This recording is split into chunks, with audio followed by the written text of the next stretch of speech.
Bump, bump, the way you move is a mystery. Bump, bump, ba-da-da-dum, do, do, do, do, do, do. Here, play this. Actually, let me go back just a touch. Because I fucked up. I go to the bathroom soon. Give me a minute, you guys. Sorry. Comedy.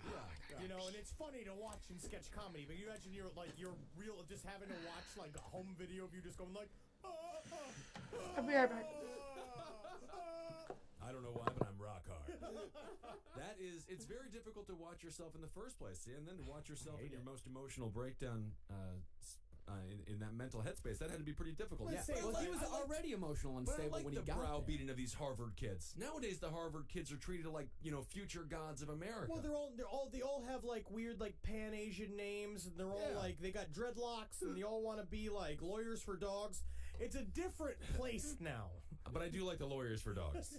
I'm a dog lawyer. Yeah. But what I also like about this experiment, what also comes up, my grandfather was trapped in a tunnel in Italy for 2 weeks. And he came out and he was sweet as it can be. Right. I mean, he had a secret family and he lied to my grandmother. But at the same time, that's normal. That was normal. Yeah. But he was like. So what happened? He just like fell. He just like fell down a hole. No, they were on a secret mission. They were going to kill Mussolini. They sent the fattest of the troops. He was a good soldier. Killed Mussolini, and then he got stuck in a tunnel. I'm not picturing them like stuck because they couldn't They see the end. I but your wish father we had just got stuffed in. Their grandfather's just stuffed in there. I wish we had butter to release him from that hole, but that's consumed all the butter. Yeah. No, that's dang. So I know you're asking. We're talking about CIA. We're talking about LSD. We're talking about mind control techniques. The question on your mind right now: how does this tie into MK Ultra? Right. I mean, the question on my lips is how it doesn't. It's not how does it. It's where does it. Well, it is MK Ultra, right? This is the early phases of it. Yeah, I mean, well, this was going on at the same time as MK Ultra. Okay. And there is not any evidence that directly links it to MK Ultra, but Murray was involved in MK Ultra, and between 1960 and 1966, the CIA funneled $456,000 to 13 Harvard programs and unnamed professors in the departments of psychology, philosophy, and social relations. You mean to tell me they didn't get any of that cash? They got some of that cash. Of course they did. No, that was the whole idea. Is that everybody, when we were originally researching MK Ultra, most of these people didn't even know they were a part of the program. It was a bunch of people all operating for different shadow organizations that all were just funneling money through their universities so they could learn proper interrogation techniques. So Kaczynski was, I mean, I guess by definition, he was a subject. Yeah. I mean, I'd say like peripherally, he wasn't in the actual program, but the same people that were working on him are the same people that were working on MK Ultra and Project Artichoke and things like that. It's like being Project Artichoke. This is like being on Mad TV instead of being on Saturday Night Live. You're still on TV. Yeah, you know what I mean? Like still on TV, you're still doing sketch comedy, but you don't get the premium brand name. Right. Yeah. So, here's what's extremely ironic about this entire thing is the same techniques, these therapeutic techniques that Murray developed during this time, later on in the 70s and 80s, those exact same techniques were used to try to cure serial killers and other types of psychopaths. I thought you were going to say create terrible rock and roll music. I think that also. So how would they kill serial killers and psychopaths? Because you would use the defense attorneys to break down their Oh, I see. Not the drug use so Yeah. much, but just the strategy Just of the mental strategies. breakdown. Yeah, because in Kaczynski's experiment, again, there Right. was no LSD involved. It was no drugs, Yeah, and they used these things. And he they was still called them- 17 years old at this He time? was 17, It seems a little bit young to be breaking the mind. I mean, the mind's not done yet. I had my mind pretty thoroughly shattered when I was doing mushrooms for the first time. That was about 18, and it was awesome. Yeah, 18, 19 when you were in college. That's all right. Yeah, Slightly different situation. Yeah, you were also traipsing around Tallahassee. Yeah, just go dancing around. I'm free you weren't flowing hair. looking at yourself in a mirror. Although when you did take mushrooms that one time and you just stared at Chris Farley's picture and you're just like, telling me your secrets. That was similar. That was different though, and that helped me. Yes. Yeah, and that was also like 3 years ago. Yeah. Right. Yeah, in the inmates, of course, like they call these things, or the researchers call them dyads, but the inmates call them 100-day hate-ins. 100-day hate-ins? Hate-ins. Yeah, I mean, because all it was is... if it did that, and also they found that this just made the inmates worse. And if inmates, hardened fucking psychopaths and serial killers, if those people couldn't stand it, how do you think it's going to affect a 17-year-old social outcast in Harvard, away from home for the first time? I think it's going to make him love humanity. I'd like to think it put some hair on his knuckles. Yeah. You know what I mean? Because that's what he really needed. Yeah. He needed to be whooped. Yes, he needs a good old-fashioned whooping. I do want to know if this worked for anybody. Anybody just like walked out of there just like, I'm a new man and I'm a better person for it. That's probably terrible experiment. Probably like, this would be great for Ronald Reagan. Ronald Reagan. Ronald Reagan, and made him the actor we know he is today. Right. Oh, and by the way, as soon as it was found out that Ted Kaczynski was a part of these projects, Harvard immediately sealed all the records. Oh, yeah, of course. Immediately. They were open for that, but no one really cared all that much. Right. And they had to erase all the graffiti he wrote, like Ted was here, you know, like that he had... Ted for life, yeah. So Ted, he graduated from Harvard at 20. He graduated from Harvard in 3 years. Unbelievable. Doing the most difficult mathematics that can possibly be done. So this is not an exaggeration to call him a genius. He was a complete genius. Right. No, my God, no. His one of his math professors said that was on his dissertation committee. He said that his thesis would. He said, I would guess that maybe 10 or 12 men in the entire country understood or appreciated it. Right. And this Murray guy probably took a lot of credit for all that. But again, at the same time, not a good attribute for meeting women or having fun at a bowling party. It's good for meeting women with unibrows. Oh, but I mean, at the same time, but I just feel like there is somebody for. I mean, if Gary Ridgway can find love in this I world, believe he had, didn't he? Twice. Like he could have found some love and maybe helped him. You know? Yeah. I don't know if they were allowing women into math classes then. Honestly, I think that probably hurt.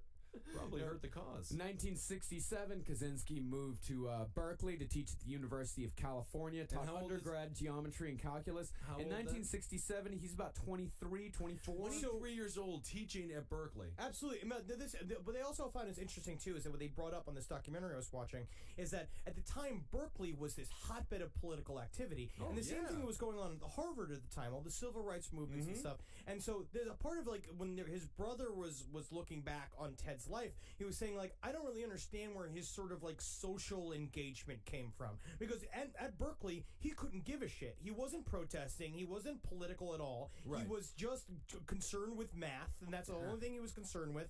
And it's very strange that he would turn this whole thing into a political agenda. Yeah. Where it almost seems like he had to validate it. Yeah, exactly. Yeah, like Marcus was saying, I think he just had to find a reason to kill a bunch of people, and that one fits. And that all that experiment taught him is that you gotta have a gimmick, gotta do it. And what a gimmick he had. That must have been a bizarre feeling if you were taught by Kaczynski, and then you find out he's the Unabomber. Bad professor. Yeah, no. He must have been such a Nazi. Very difficult to get an A in that class. See, I really had hoped he'd become sort of like a Robin Williams, like Dead Poets Society, but about math, you know? We're gonna go learn outside today. Ooh.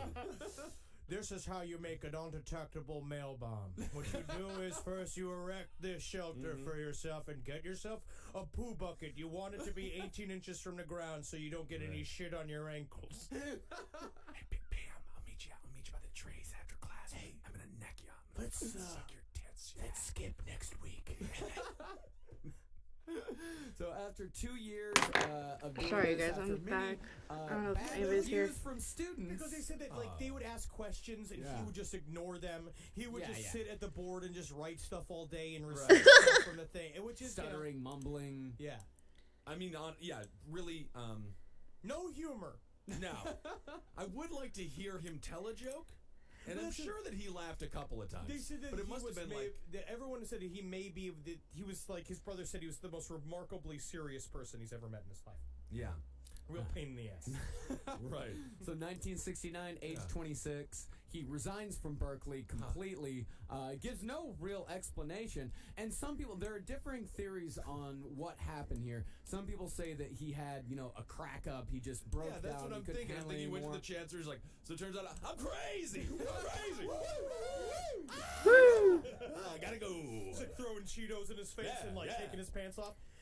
But that's a good crack up. That's a pretty thorough. That's a real good crack up. But It's you just know, nice others to see him have a little personality for once, you know? You know, others say that he had just been kind of biding his time and saving up a little bit of money so he could finally get his cabin in the woods. All he wanted was this damn cabin in the woods. Yeah. He had all of the accoutrements of a good professor, though. I'm sure he dressed terribly. He had an awful beard. He smelled like spoiled milk, as we said. And he was a total slob. That's every professor in a nutshell. I don't know, but sometimes you'll get like a hot one. Like he's like 23 years old. He's got glasses. Maybe he's a little awkward. He's kind of Doctor Who-y. Right. And everyone's just like, ooh, who's that? I want to suck on his pube stick. Right. You know, and then I don't teach a typical class because I don't think you guys are typical people. So he goes out and he goes to Montana. He builds a cabin in the woods, no electricity. He built it himself. He built it himself. I mean, it was like 10 foot by 12 foot. Right. I mean, it was smaller than the room that we're sitting in right now. And also from his like first bombs too. I don't think it was well made. It was not well When made. when your life is pure mathematics, you're not going to turn into a Paul Bunyan overnight. Right. I mean, we live in a world of peanut allergies and weed allergies and autism. Yeah. He was extremely autistic, wouldn't you say? I would say he had to have been autistic. I mean, later on, he was diagnosed as a paranoid schizophrenic. There's also a difference between being autistic and just being like a real jerk. Yeah. Yeah. You know what I mean? That's He was true. kind of just a jerk. Well, I don't know. Asperger's at the very least. And if you go around putting bombs in a bunch of mailboxes, I mean, I'd be paranoid too. No, it makes you a real jerk. Because you probably think that other people are doing it. Yeah. You're just like, well, I'm just one of the guys putting putting bombs in all the mailboxes. No, he thought I'm he sure was there's the only hundreds of others. He thought he was the only one. He thought he was a real Michael Jordan of mail bombs out there, but it turns out he was just a Charles Garault. Garault, who you say? played for the Indiana Hoosiers. Please, a Paxton at the very least. John Paxson. Wow, some references being thrown around today. I don't know if I made a real name up. I don't know if that is I'm not Charles sure. Garault. I refuse to look it up. Yeah, don't bother. Sounds like a terrible explorer. Yeah, so this cabin, was this the cabin? This was the cabin. Okay, yeah. So he lived there for lived 35 years? Easily, yeah. From 69 to 95. He lived in this same weird-ass cabin. And like I said earlier, you know, like there was, the media said it was extremely isolated and that, you know, he was so far away from everyone else. You could hear traffic from his door. You could catch the fucking bus from there. You could catch the bus. You could see other houses from there. Right, again. So it wasn't that isolated. He was a weird guy, of course. He was very isolated. Yeah, but he was isolated personally. As far as Montana goes, like he was living up other people's asses. Like this, like he was. This was not isolated from Montana. He was in the at all. Brooklyn of Montana. Yeah, exactly. Like, I wonder what that guy's doing in the castle on the hill up there. You know, and he retreated from society, built his own cabin. And I was reading a book. You know, I was talking about Ted Kaczynski, and they made a very good point. One could almost compare him to Thoreau at Walden Pond. Yeah. Except Thoreau, I imagine, also smelled like spoiled milk. Yes, I guarantee that. Anybody who says that they're like a naturalist, you can pretty much just assume is that really just means I have dank ass pubic hair and armpit hair, and all it is that you could smell me coming. Yep.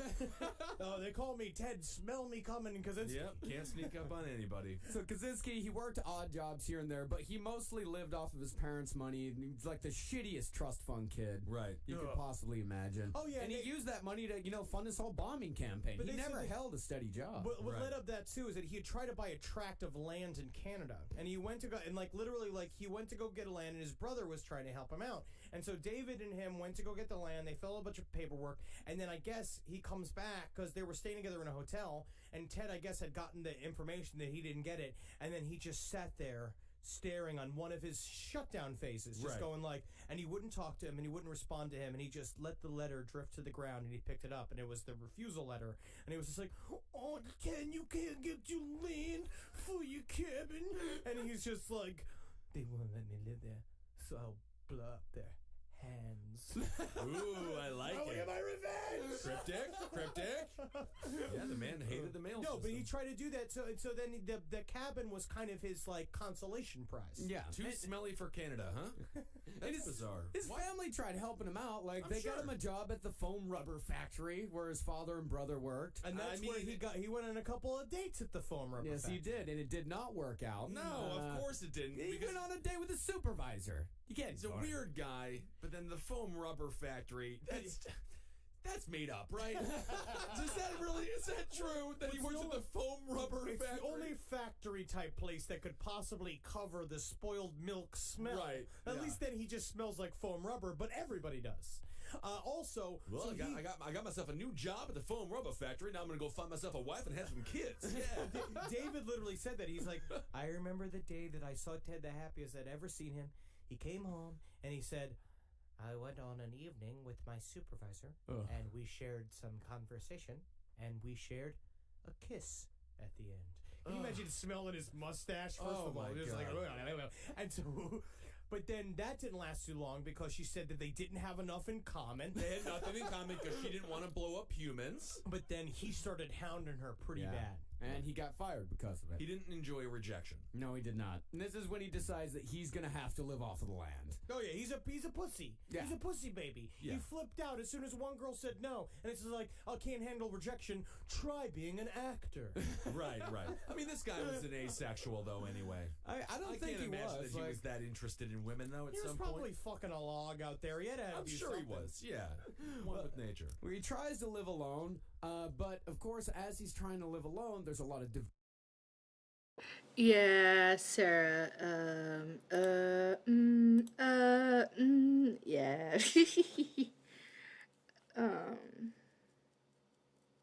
I fucked up a little bit, but I probably will re-upload the first part because I think the part with or see if like somebody like Mitch will help me fix something, but the part at the beginning with the talking about Adam stuff is I feel like wildly unimportant. And also my rant about Ted Kaczynski. But hopefully you're cool with just like vibing. I'm literally just listening to this. Because I need to just vibe for a day. If that's cool with everybody. Well, I might do something else after this, but we'll see how it goes.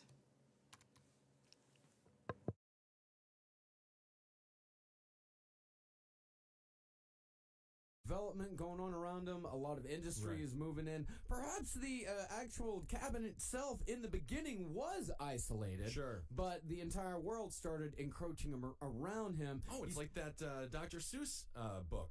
Dare I say Dr. Seuss novel? Yeah, That's what the Lorax. The Lorax. Actually, yeah. I thought it was Ted Kaczynski. Here's a Who. It blows it up. And of course, the last straw came. Of course, Right.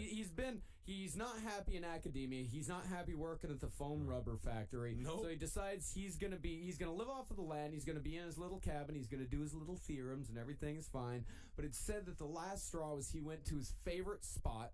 This secluded spot that he would go to look at nature, muse on whatever theorem he was Dead working Fish on. Lake. Dead where Fish all Lake, the yeah. fish were dead and floating at the top. They didn't care about my milk smell. They were only there to listen. Screaming at the dead fish. Fuck you! Fuck! Fuck everybody! Fuck! It was another nice day with the fish. He gets to his favorite spot and he finds that it's been completely destroyed and replaced with a road. This is literally the Lorax. It really is. It kind of looks like the Lorax. What too. came first, by the way? Ted or the Lorax? I think Seuss stole the story. Well, this is what Kaczynski's, because we're gonna have to read some of Kaczynski's stuff. Oh, we're gonna while we're especially course. next episode when we get to the manifesto. But this is just.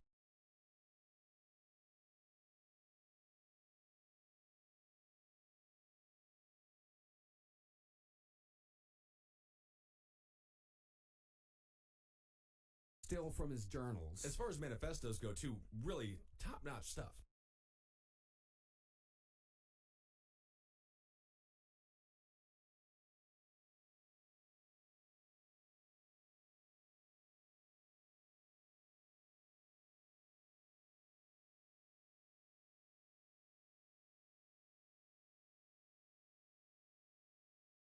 It was kind of hard to read. It's a little hard to read, but once you find the excerpts, you get somebody to bring the good stuff out. Right. There's some good points, but this is still when he's writing in his journals. And by the way, when they found his cabin and when they found all of his journals, he had 30,000 pages of journal entries, and about a third of that was in a mathematical code that when the people when the FBI took it over to the CIA, they said that they had not seen anything to rival this code since the Enigma machine of the Germans in World War Oh, he's II. a regular Judy Blume over there with his longevity. He could have been huge. All right, this is what he says. It was from that point on I decided that rather than trying to acquire further wilderness skills, I would work on getting back at the system. Revenge. I certainly don't claim to be an altruist or to be acting for the good, whatever that is, of the human race. I act merely from a desire for revenge. I will have my revenge! Of course, I would like to get revenge. Oh, I'm sorry. It's 8:13. I've got to go to the foam rubber factory. I will be back to my diary in exactly 8 hours' time. On the whole scientific and bureaucratic establishment, not to mention communists and others who threaten freedom. But that being impossible, I have to content myself with just a little Revenge! He really shoehorned communism in there, by the way. He Yeah, really there was some, did. I think that's literally just got to do. Communism is just like he just met Yeah. like a bunch of cute girls at a sit-in, Right. and they didn't want to talk to him because he smelled like milk. So this is all because of road. It's all because of road, and this is when he decides Development. violence is the only way. And it Right. takes him a little while from that happens until he finally puts some bombs out there. I mean, I think, about 5 years or so before he finally gets up the courage to start sending shit out. I also, and then Right. there's the final statement too of it's like he started planning some bombs. And so he's like, I emphasize that my motivation is personal revenge. I don't pretend to any kind of psychological tools by which society controls people's behavior. My ambition is to kill a scientist, big businessman, Ooh, a big one. a big one. So he's all big and he blows up like a whale. Government official or the like. I mean, I would also like to kill a communist. I mean, if I'd have my druthers. Texas I Pete can't. is the sauce that allows you to sauce like you mean it. It's what people. I don't know. I might just dip out. I fucked something up and I gotta figure it out. But hopefully you guys had a good time. Sorry I fucked up everything. I'm just gonna probably go to sleep. Honestly. Thanks for coming out. Thanks, Sarah. I'm bummed I didn't get to say bye to everybody, but I'm as I said, I've been having a really rough fucking few days, so probably just gonna go to sleep and then stream. But thank you for coming out. I'm glad you came out when we were summoned. I'm glad I could kind of come out and show the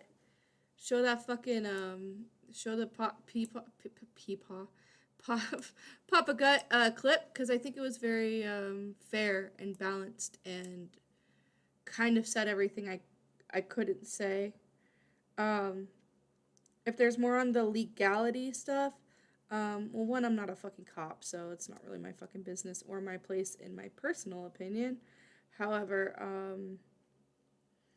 I don't really have a fucking horse in this race at all whatsoever. So, maybe I'll just re-upload that, but bye, Sarah. Bye, everybody. Done. Let's see what jam we want, bro.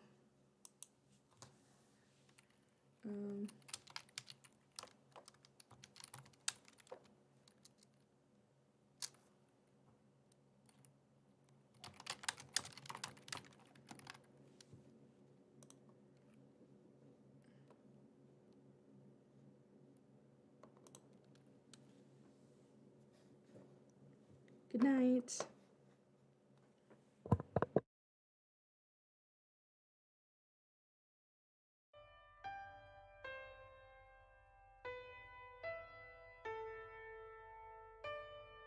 When I was a young boy, my father took me into the city to see a marching band. He said, son, when you grow up, would you be the savior of the broken, the beaten, and the damned? He said, will you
Get back and let's shout out loud and clear.